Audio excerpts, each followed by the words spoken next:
Hello, my name is Samuel Jordan, and today I'll be analyzing borderline personality disorder within my favorite movie, Eternal Sunshine of the Spotless Mind.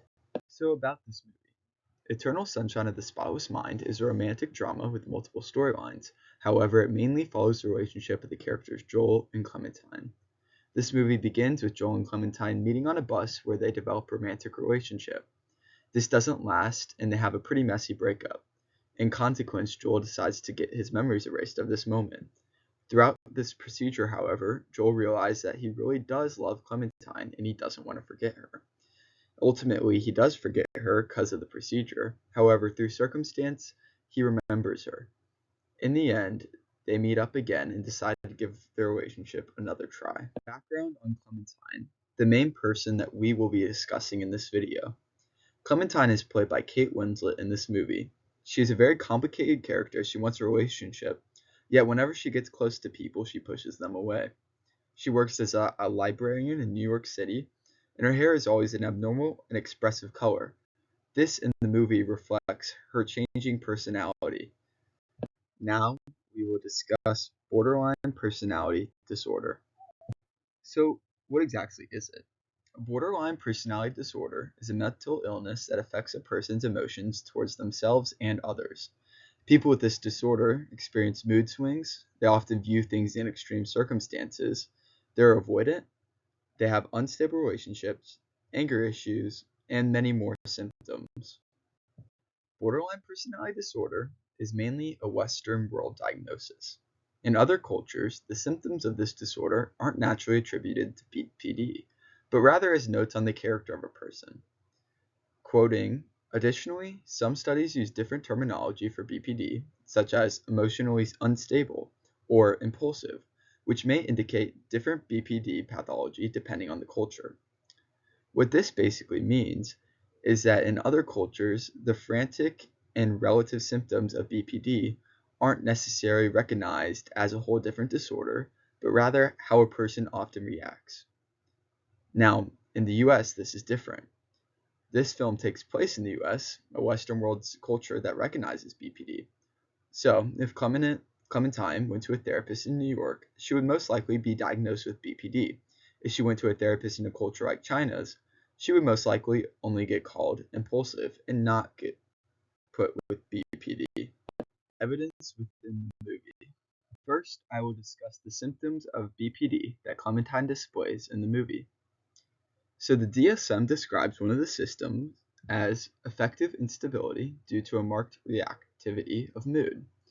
This is displayed throughout the whole movie, but in one specific case is where she is having a meltdown reflecting on her life saying, I'm lost, I feel scared, I feel like I'm disappearing, my skin's coming off, nothing makes any sense. This displays the mentioned symptom as she is in hysterics and crying while displaying instability.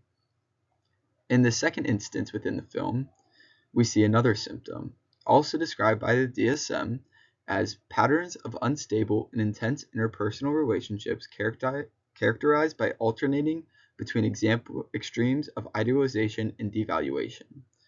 The scene that encapsulates this symptom is towards the end of the film, where Joel and Clementine are arguing in a hallway, as Joel begs to be with her while she demeans and degrades herself, guaranteeing that they won't work out because she isn't the kind of person that is made to be loved.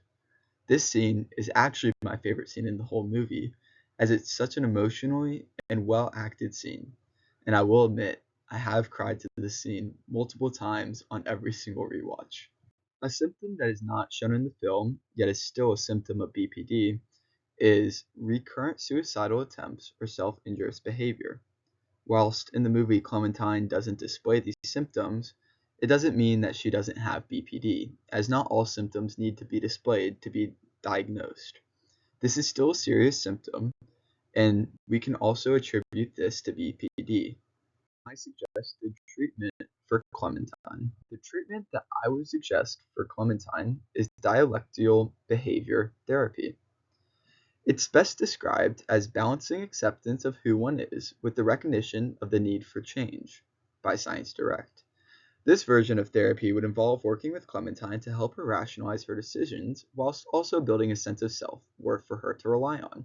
Her main issue throughout the movie is her lack of confidence or love for herself.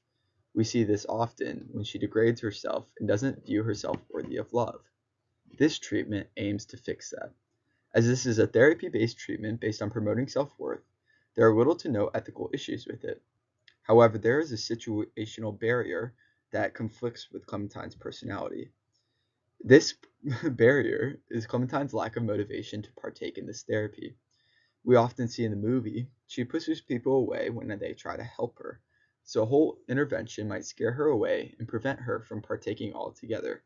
However, I still believe this is the best form of treatment as it is a one-on-one to help her get better mentally.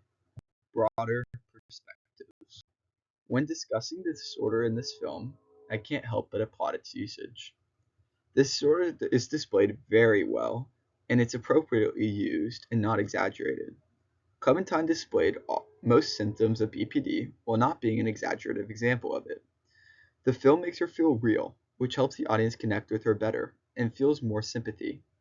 Despite mental disorders being tough to handle and convey properly, Eternal Sunshine of the Spotless Mind perfectly displayed the tribulations of someone suffering with BPD. When thinking about how we view films and world, and how we also view it when we're thinking about disorders, we gain a lot of our information and knowledge from media. Whether this be accurate information or not, any form of media which confidently conveys a point will be taken at face value and trusted. When a film displays a disorder, people often attribute all people experiencing the issue to the one example they know, as they don't have much other experience. That is why it is so important to display disorders well, so a negative stigma isn't attributed to people who are suffering every day. These are the resources I used in APA format.